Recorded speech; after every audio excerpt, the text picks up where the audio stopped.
tap into your most original thinking, organize your ideas, and create the opportunities to launch your creative work. Unlocking your world of creativity with best-selling author and brand innovator, Mark Stinson. Welcome back, everyone, to our podcast, Unlocking Your World of Creativity. And today we're going to explore an area of creativity that says, coming up with the ideas is only the beginning, but executing, implementing, putting these ideas to work is a key to success in your business and in your life. And my guest is Katia Ravé. Katia, welcome to the program. Welcome. You did such a good job. Look at you saying my name. I love it. I love it. Very French. Thank you so much for having me here. Well, it is a world of creativity, so I try to get that little global accent right when I can. But you're totally living in North Carolina now. You're enjoying the beach life, bringing so many ideas to the world. Yeah, I sure do. And, for me, the beach is the world of creativity. When I'm around water, I think differently. Like I see these vast water in front of me and I get, to think big thoughts, and water is magical for creativity for me. Well, let's hop right into it, Katia. As a business coach, as a branding coach, a life coach, all of the above, helping entrepreneurs really execute their ideas. You've got a prolific amount of content, programs, blogs, summits. What is your creative process when you're thinking about something new and a new offering? How do you get started? Where do you begin and how do you approach it? I always begin by what is my vision for it. The step one, it's what's my vision for it? Why do I want to put that in the world? And the second step is, who is it going to benefit? If it's just for me, it doesn't go anywhere. You guys won't see it on my website, won't see it on my blog, or I will declare and I will say, hey, this is really just for me, right? But it rarely happens. But, my process is really, what's my vision for this? What's my intention? Why do I want this out there in the world? And who is it going to benefit? Very good. And what sort of topics and what sort of people do you find are drawn to some of the things that you're doing? It has changed over the years. At the beginning, I was really attracting a lot of business owners, entrepreneurs, and now we're really attracting a broader avatar. We serve a lot of men and people who are in corporate as well, because it's what I coach. Yes, we have the business side, but we have a lot of leadership skills. We have a lot of leadership tips and strategy which supports people into getting buy-ins from their boss, and enrollment, whether it's in business or it's in corporate, is the exact same steps. And you're probably hearing, like I am, from so many people that, I've got these great ideas, but like you just said, I need to sell them up, management, I need to sell them to my clients. What are you finding people need the most when it comes to either executing or selling their ideas? I love this question. I would say two things. The first thing is that at the beginning is what I see is missing. I'm going to go that route. What I see is missing. It's, again, why they're doing this, their vision. People are, like they want to sell or they want to put something out there and they're not really thinking of others. They're just thinking about themselves. They're thinking about, hey, I want to put this out there because it's a great idea and I believe it's a great idea. And at the end of the day, it's, who do I serve? Why? Why do I want this out there? Is it going to serve? Is this a pain point of anybody? And the second thing then I would say is huge is enrollment. People look at sales or they look at, I do not care for the word. And I don't sell people into my program. I enroll them into their vision. What's their vision? And when it's their vision, and then what I have to offer is aligned with their vision, then we're really not selling. We go back to the Moyen Age where it's like, hey, you know what, Mark, I have an egg and you have meat, and then you have the meat and we're just going to exchange. There's an exchange of value and versus selling. So those are the two huge things that I would say. And then after that, of course, there is the implementing, right? People love information. They're gathering information everywhere and they don't know what they don't know. Right. So a lot of time I hear people saying, oh, well, I have the tools. I can research them on YouTube or on Google or whatever. And Right. what for me, I'm like, yes, but you don't know what you don't know. So it's great. Then you can research on what you know, but there's a totally different creativity out there. It's being open to what we don't know. So good. Katia, you mentioned something that was so strong, and I want to hit the rewind button for just a second and Of underscore course. something for our listeners, that if you're focused on my idea, this is what I came up with, and I think we ought to do it, and you're forgetting your audience, your customer, the other person that you're trying to help. Boy, that is so, it seems so basic that you would take the other person's interest over your own. But boy, we Yeah. fall into that pothole a lot, don't we? Yeah, we do. And without even realizing it, right? I had a client who called yesterday and she was like, I don't understand. And I was like, okay, why are you doing this? And she was like, because I'm passionate about it. And I was like, well, it seems like you're not passionate right now when you're talking to me. And if that's how you're showing up on the phone, why would anybody invest in you? You lost your passion to serve the people. You right now, it was just me, myself, and I. So, we kind of redirect it. Sometimes we just forget because we're so much into the doing versus the being. We get to forget about the being. And being is what gets us there, not the doing. Yes, we get to have strategies, of course, strategies at the right time of the business, but the being is everything. Well, and you're also describing this resentment that can build up if somebody's not, quote, buying my ideas, that all of a sudden passion becomes, anger, resentment, concern, worry, all these other Yeah. things, right? Lack of self-worth. I'm not good enough. I shouldn't be doing this. Maybe I should go back to work for someone. Yeah, all of this. Well, give us a glimpse inside your creative world. What's on your desk these days that you're cooking up? So my husband is working now full time in my company, and that's such a win because he has a huge corporate background, and I have a huge small businesses background. So what we've been doing is we kind of put both together. So what's cooking is we're really owning on leadership. One of the things that I'm seeing, whether it's with my mastermind or with my private clients or one-on-one or even groups, the client have the strategies, they're getting the strategy, we're giving them, but the implementation is not happening. So leadership is really at the base of implementing. Why are you not implementing?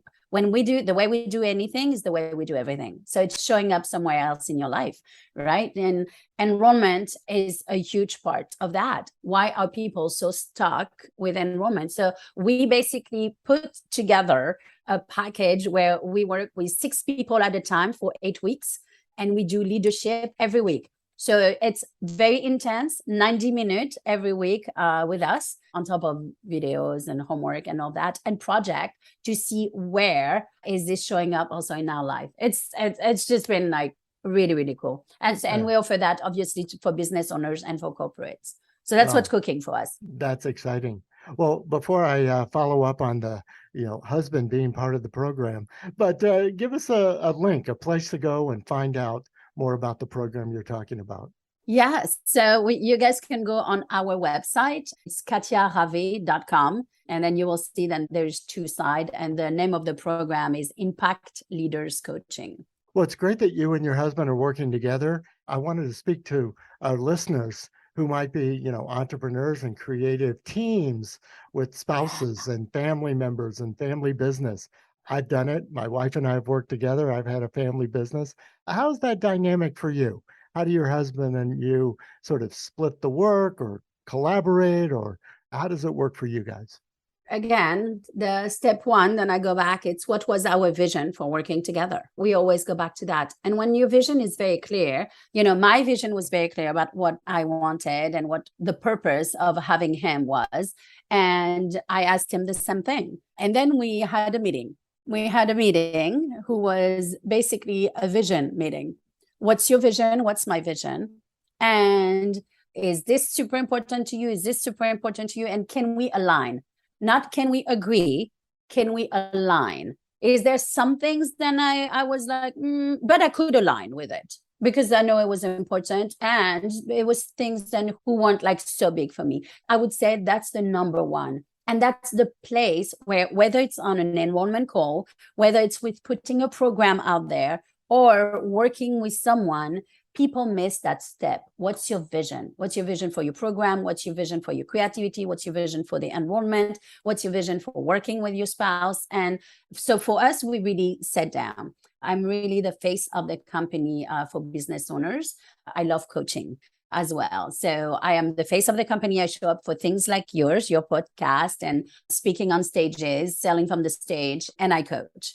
My husband, he loves laser coaching. So he coached really high-end CEOs and CFOs, and he is the speakers in Las Vegas, like for cybersecurity or technology. And so we both have two different fields, and yet at the end of the day, they're the exact same things, but we cater to two different avatars. But and we're your advice on this idea of agree versus align, that if you can align and say we're going to go in the same direction, inside the give and take. Sometimes I won't agree with everything.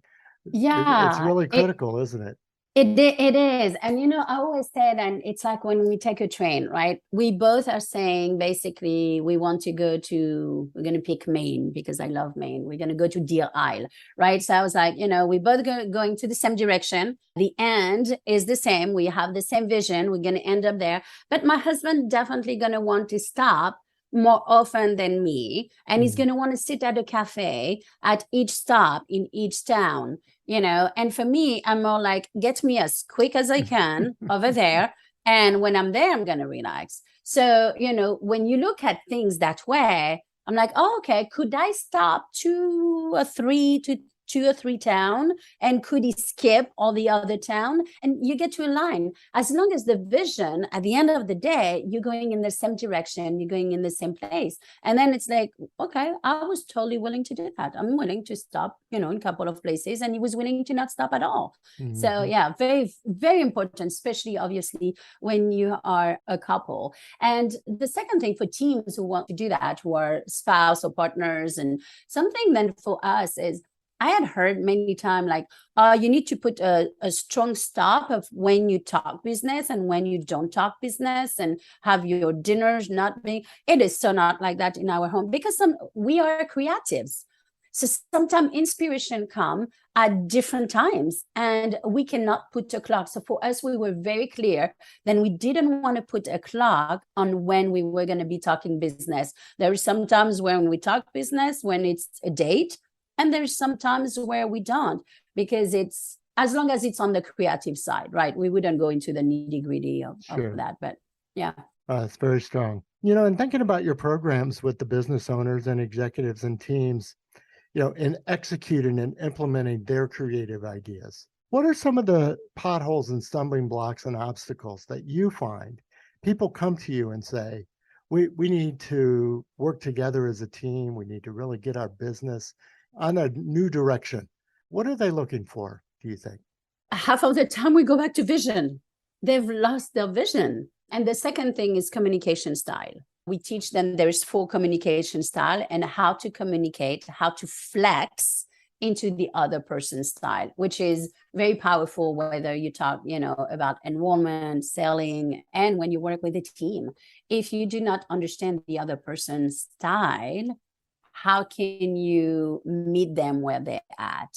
And that's been huge with the teams that we've been coaching. It's been very valuable. And we invite them during the program, we invite them to shift into a different style and to do things with other people into a style who's not theirs. That way they really understand what does that look like. We also get to recognize what is the other person's style just by looking at their background or seeing what they drive or what color car they have. And that's been very valuable for playing team. The second thing that I'm seeing is people look at support as a weakness. Support is a strength. Support is not a weakness. And And there is something into this world where we live, then asking for support is looked as a weakness. So we're really changing the way that people are looking at asking for support and getting support. That way you can be your word, you can be in integrity, you can deliver when you say you deliver, and you can produce projects who are way bigger than what you can take just by yourselves. Yeah, very strong. And I love watching a lot of your YouTube videos. I love reading your blogs because one of the threads I see that goes through a lot of it is mindset. And just like this, Yeah. asking for support. But I also hear a lot of people say, I'm not that creative, or I'm not such a leader. That's all mindset too, isn't it? It is. And everything, it's really being a leader, right? So you have people like, oh no, I'm not there. So for me, I look at, are you causing? Are you causal? Are you causing result? If you're causing results, you're a leader. So how can you amplify that? I see many people who are committed, but not causal. They commit to many things, but they're not causing result. So a leader is not only committed, but they're causing result. So anybody who's causing result is a leader. And after that, it's just really unfolding the gift that we have. We all have strength within our personality style. We all have strength. Then a lot of time I've been, whether it's in our background with our parents or our culture, who have been tamed down. Our light has been dimmed because, I was told I was too much in my house. So I was told like a certain thing. Then we get to really dive in on why do we do what we do? Why do we act like we act? And when we really figure it out, then it's very easy to say, I brought that from my past. Well, being a leader is not bringing anything from your past. Being a leader is bringing your future into the present. So how can you be causal? How can you cause result by bringing what you see, your vision, going back to that, from the future and bringing it into the present, into the now? Well, and this is not just soft skill stuff that you're describing. This results, performance. I love in your profile, you say you speak French and money. So we're here to talk about results. How can people think about the actions translating into performance and into results and into the outcomes they want? Debriefing. Debriefing is everything. So awareness and debriefing. Awareness is at the end of each day, I debrief. What worked? What didn't work? What's in the gap? What worked? What didn't work? What's in the gap?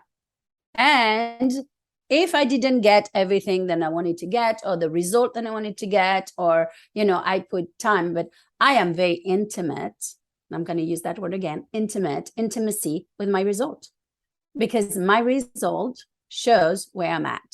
Now, I am not defined by my result, right? And I don't look at my result. If something is not working, I don't go in beat up mode.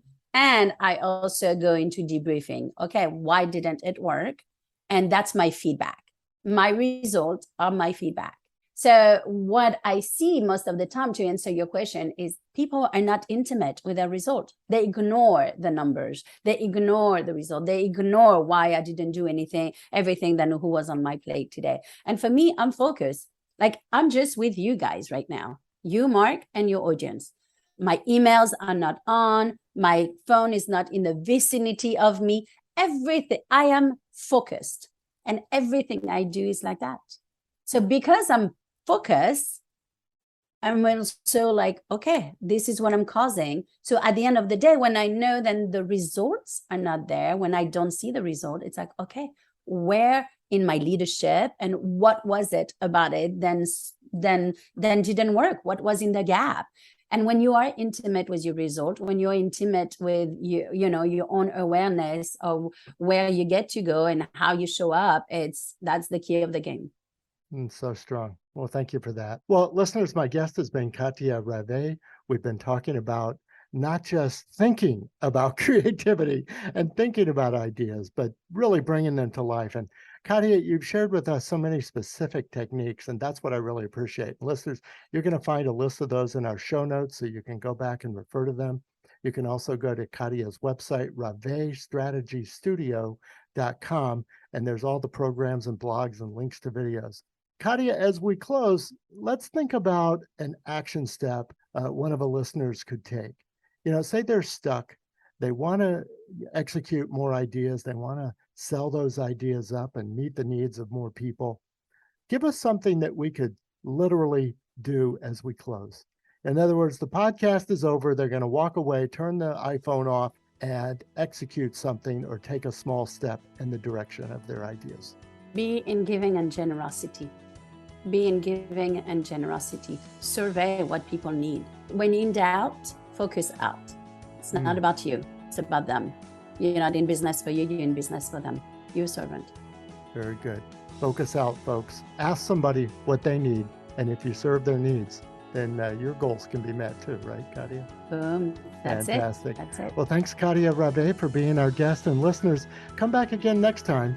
We're going to continue our around the world journey here with creative practitioners like Katia on how they get inspired with new ideas, but also how they organize those ideas. And of course, gain the confidence and the connections to launch your work out into the world. So until next time, I'm Mark Stinson, and we're unlocking your world of creativity. Bye for now. Unlocking Your World of Creativity with best-selling author and brand innovator, Mark Stinson. This program was produced by BSB Media, creators of IntelliKey Leadership Stories, Unlocking Your World of Creativity, and thepeaceroom.love.